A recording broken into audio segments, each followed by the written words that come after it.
Cuando Guillermo del Toro, en unión con Jaime Humberto Hermosillo, además de Rigo Mora, tuvieron la visión de unirse a la Universidad de Guadalajara, en la persona de Raúl Padilla López, un gran visionario en este tipo de artes, tuvieron la misión de traer películas que realmente eran de muy difícil acceso y en una sede como Guadalajara, que siempre fue vista por la comunidad centralista de la Ciudad de México como una sede sin caché, como una sede falta y adolescente de cultura, tuvieron las fuerzas para formar la muestra de cine mexicano en Guadalajara en el ya lejano año de 1986.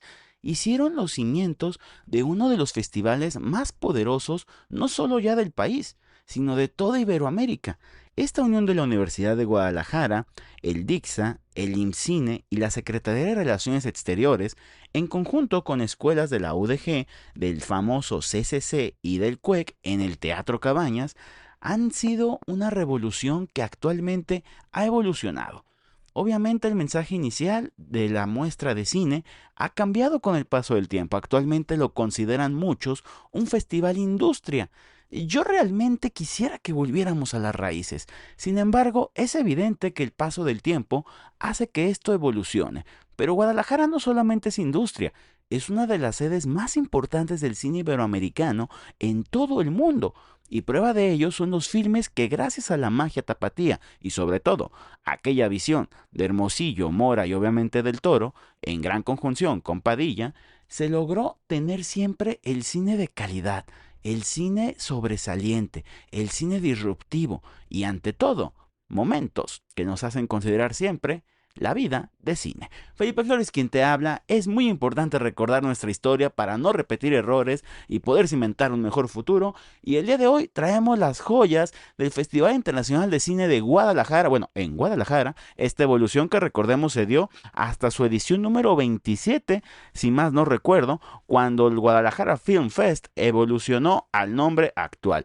Repasemos las piezas principales, las joyas de apuntes de cine, porque Iberoamérica tiene un festival y afortunadamente para muchos, aunque no quieran admitirlo, está en Guadalajara. Comenzamos. I believe in life. I believe in love and I believe in cinema.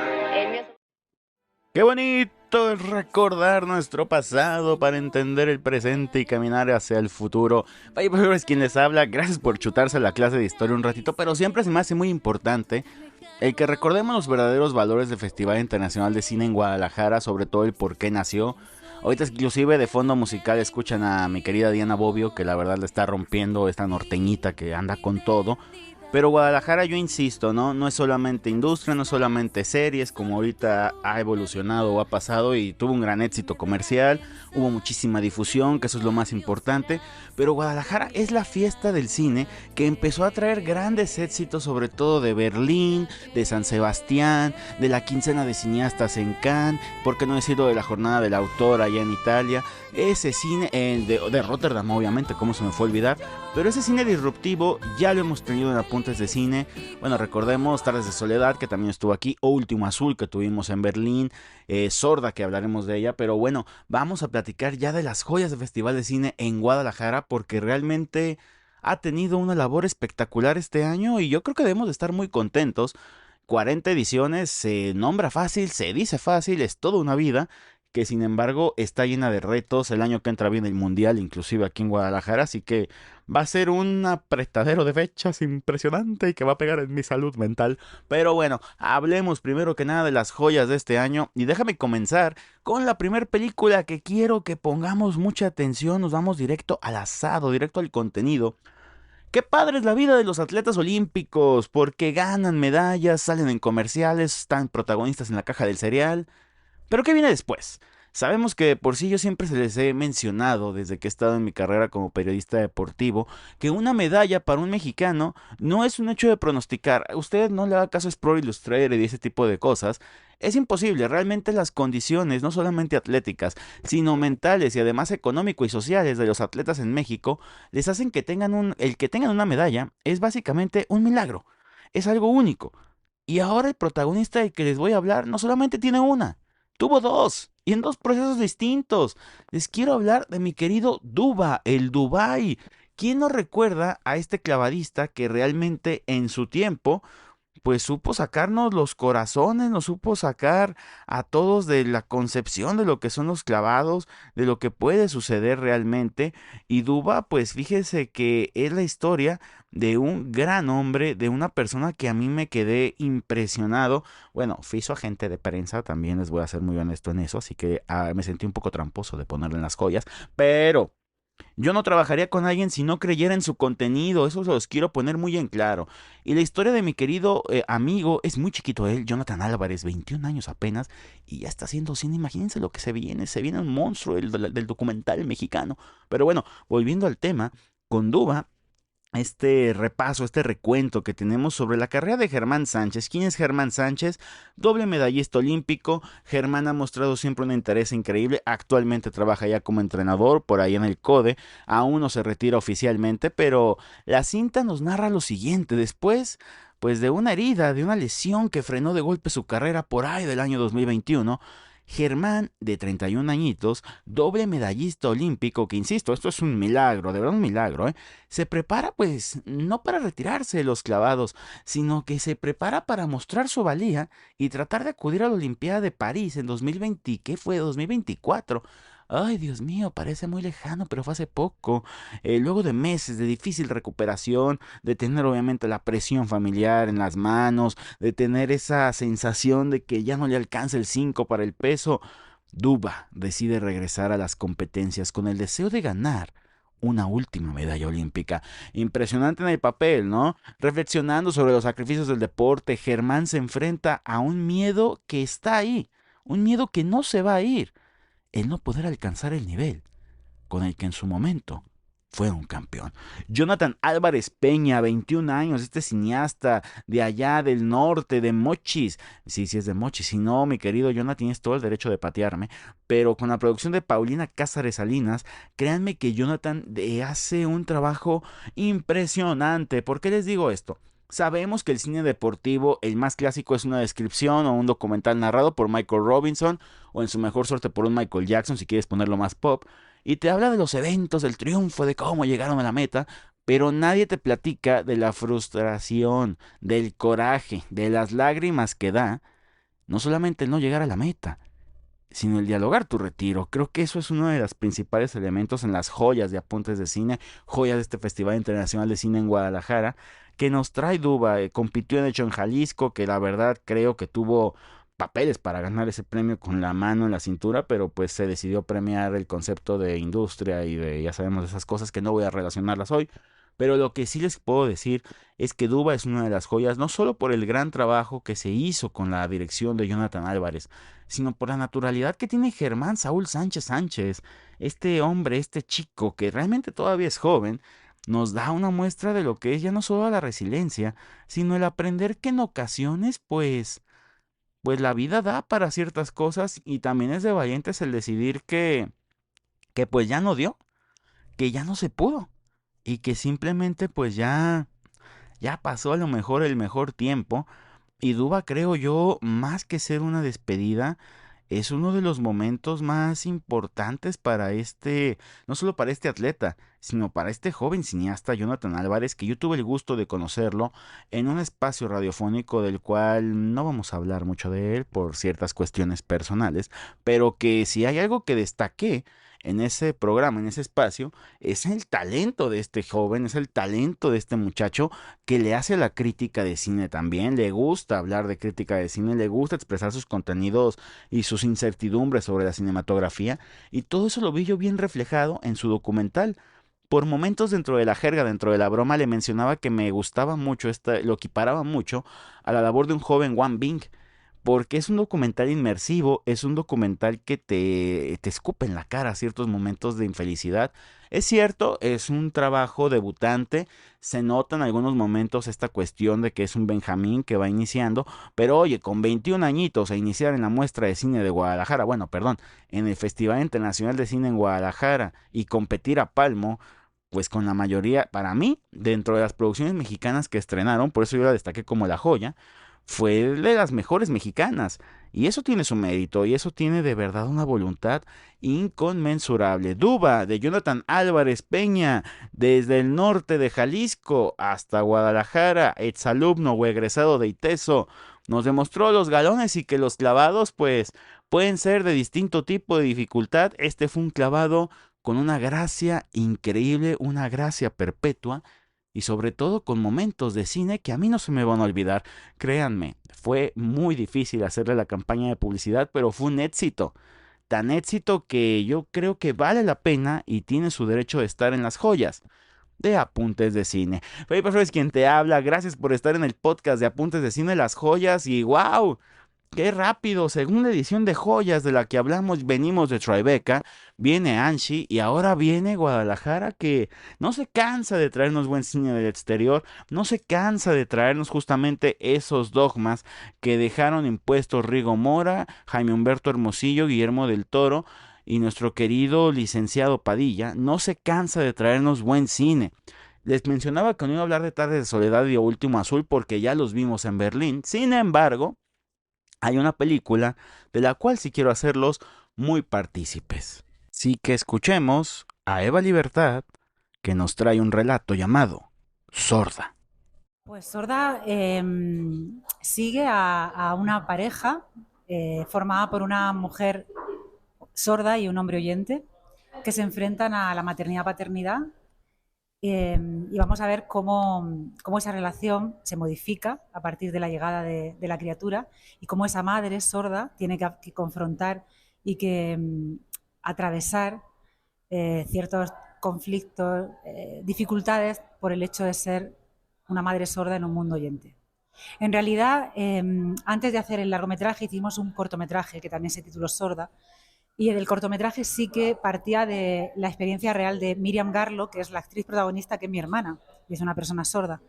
Y ella en aquel momento estaba planteándose ser madre y me compartió los miedos, las inquietudes que sentía cuando se pensaba como una madre sorda en un mundo oyente.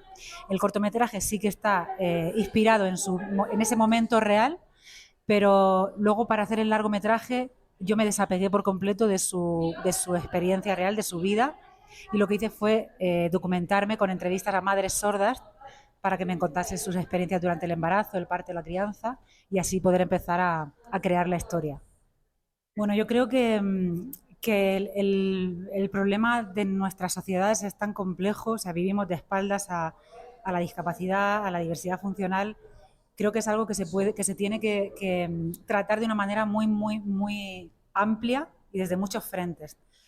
Creo que sí, que el cine puede ayudar a sensibilizar, puede ayudar a que el público piense en estos temas, porque siempre decimos que si no tienes una persona cerca con discapacidad, con una diversidad funcional, no sabes nada acerca de eso porque no se nos educa ni se nos sensibiliza. Entonces, en este caso, si Sorda es una herramienta o ayuda a atraer al público esta realidad, estas vivencias de personas que no encajan en las vidas normativas que llevamos y para lo que está preparado o para lo que está hecha la sociedad, creo bueno, que el cine puede hacer avanzar, o puede avanzar o ayudar a que eso suceda. Pero es algo pequeño, hay que trabajar desde muchos ámbitos, desde el ámbito político, desde el ámbito educacional, desde el ámbito social.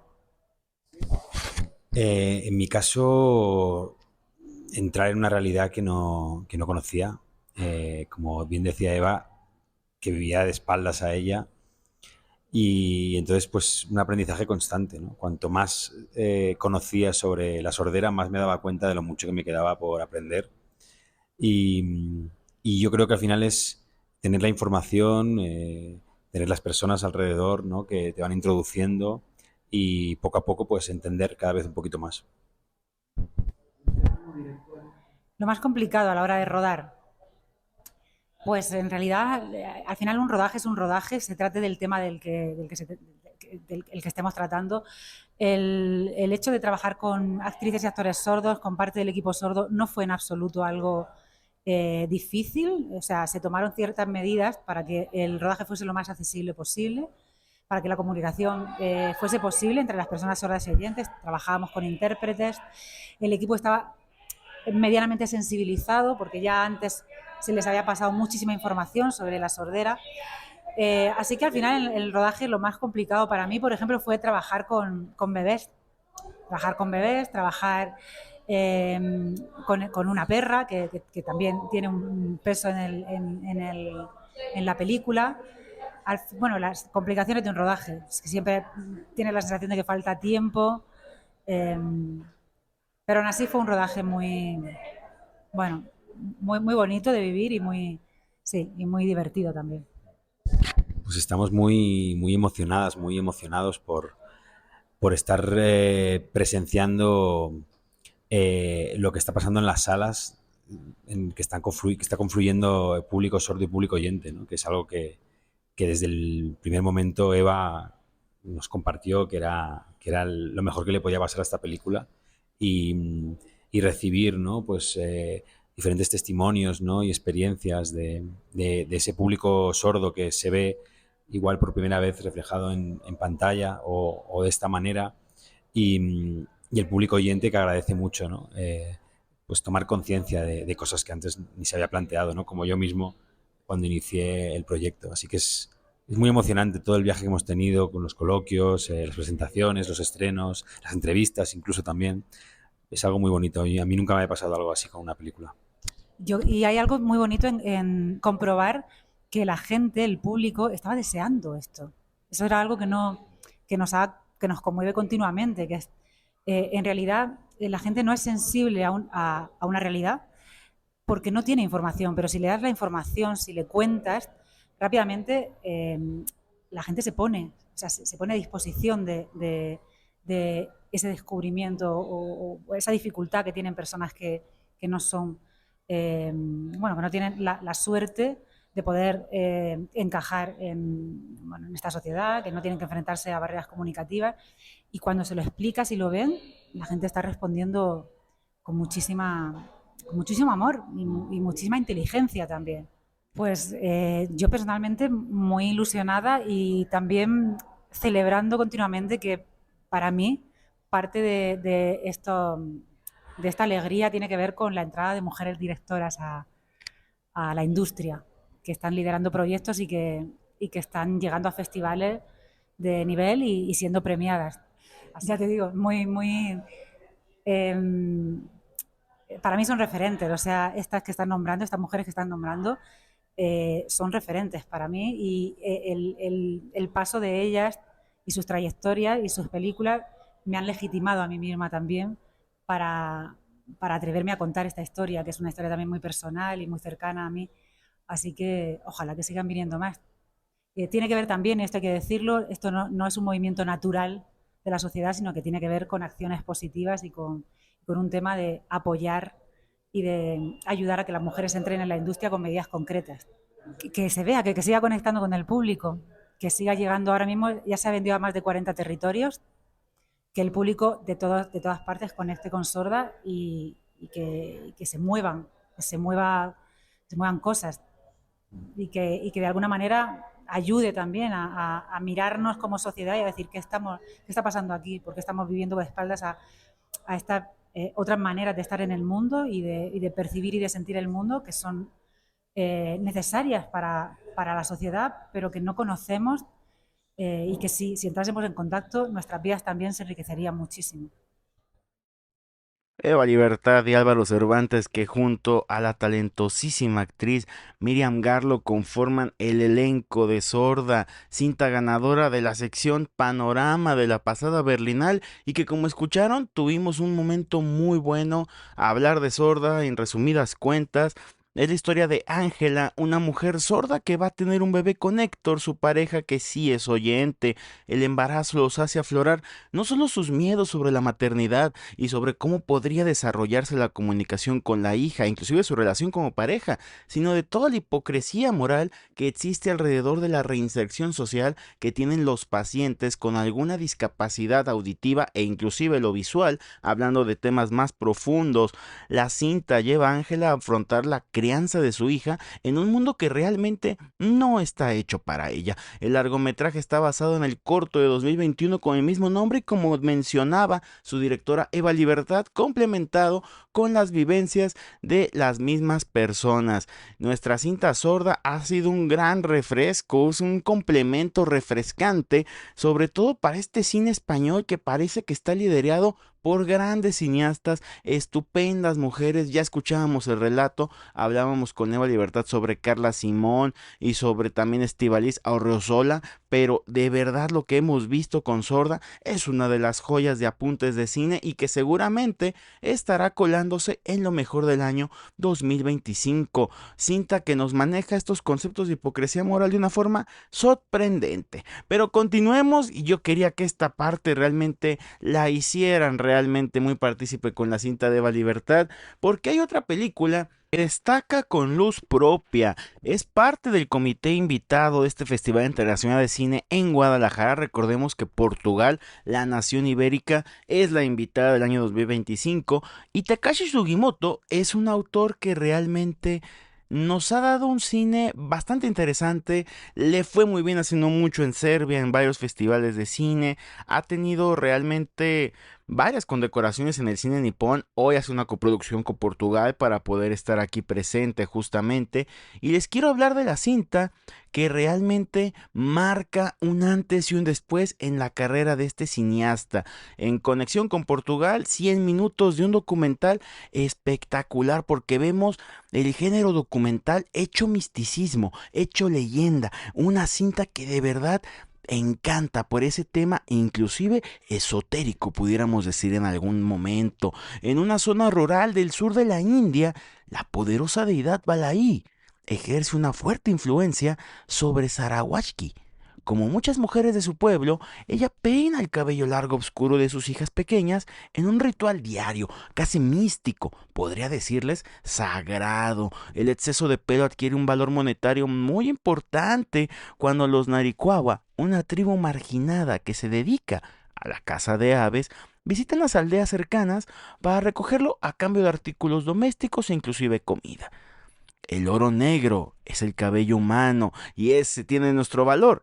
En Apuntes de Cine, las joyas del Festival Internacional de Cine en Guadalajara, hablemos de oro negro, el oro negro. Vaya situación que Takashi Sugimoto lo hace de una forma increíble. El ejemplo lúdico, un ejemplo muy bueno porque mezcla estos conceptos, insisto con estas palabras, del cine con tendencias a verse como una historia de brujería, de una historia esotérica, de una historia que va más allá de eso, porque hablamos realmente de un valor económico, de un valor nutricio. El oro negro se cambia por productos y servicios, en este caso el cabello. Siempre está el dogma aquí en Occidente de la donación del cabello, pero en estos territorios hablamos que es realmente una moneda de cambio. Este documental, que cuenta con la música de Joao Gómez y de la espectacular fotografía de Ruiz Javier, una de Pedro do Zapato, la principal compañía inversora para este documental de Takashi Sugimoto.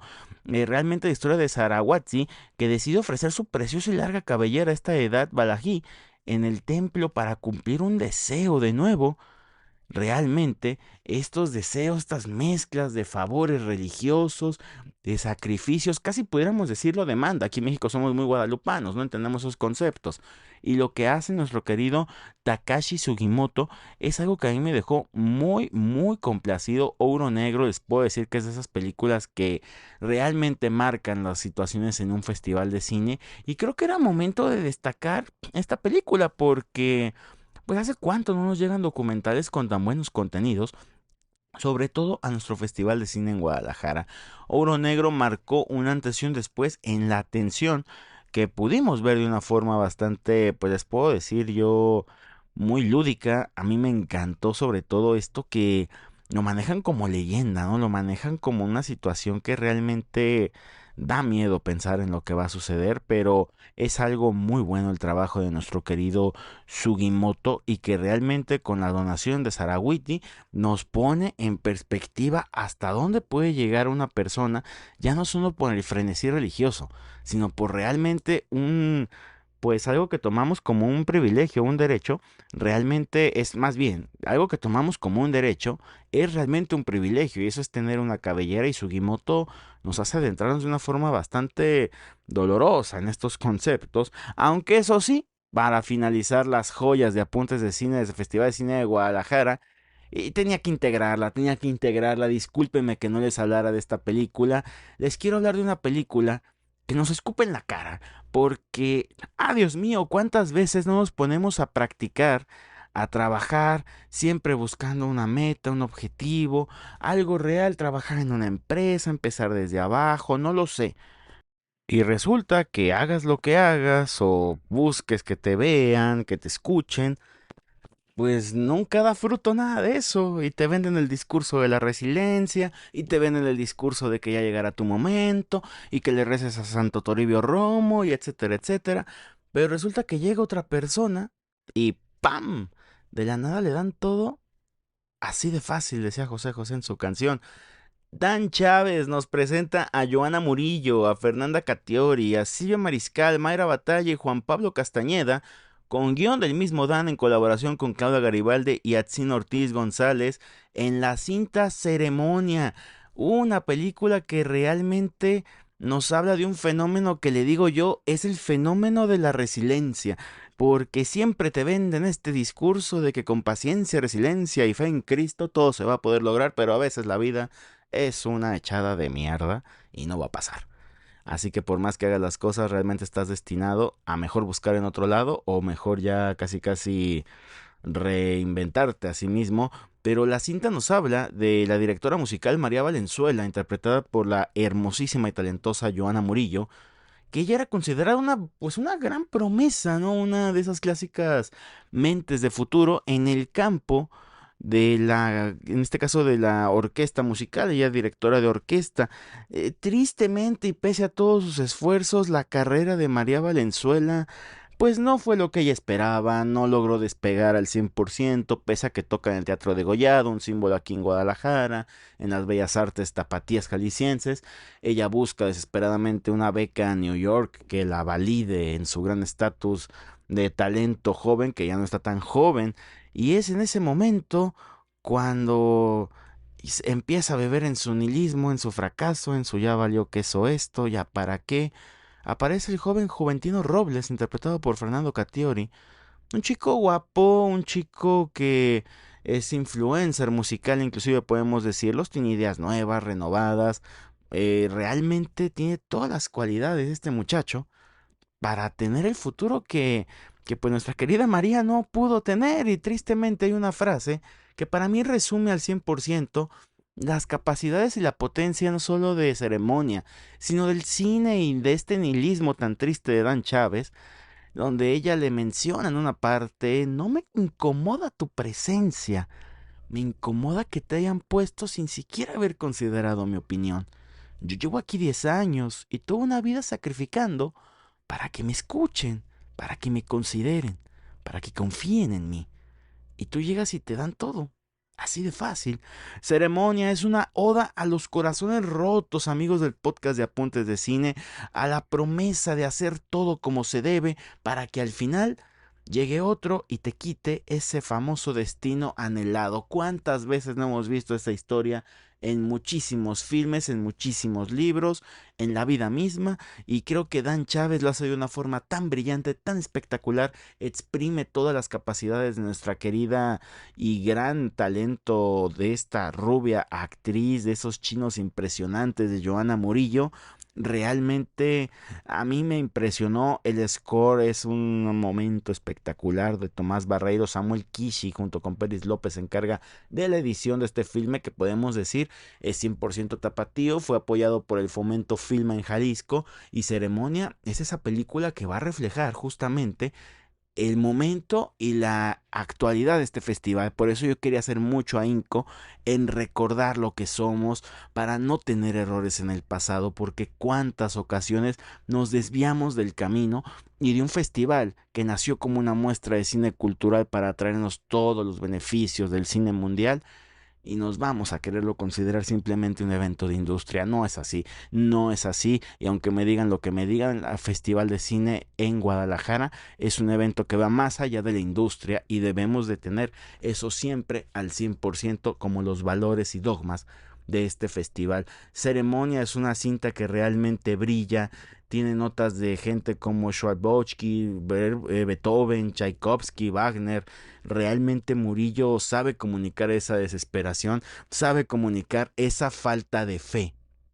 Todo con una película, o más bien una fotografía espectacular del tocayo Felipe Pérez Bouchard, que realmente nos deja a todos perpletos. Creo que Dan Chávez nos hace reconsiderar muchas de las cosas que vivimos. A mí, créanme que esta película me puso en un estado emocional que no se lo recomiendo mucho, pero es una joya de apuntes de cine, es una joya del cine tapatío, y por qué no decirlo, hay que desmitificar este relato fantástico de la resiliencia, porque no muchas veces el que más aguanta es el que logra los objetivos, muchas veces el que tiene el encanto, el que tiene la gracia, el que tiene el carisma es el que acaba logrando convertir sus sueños en realidad, y tristemente la abejita obrera que siempre está ahí dándole y dándole no siempre se lleva la recompensa adecuada.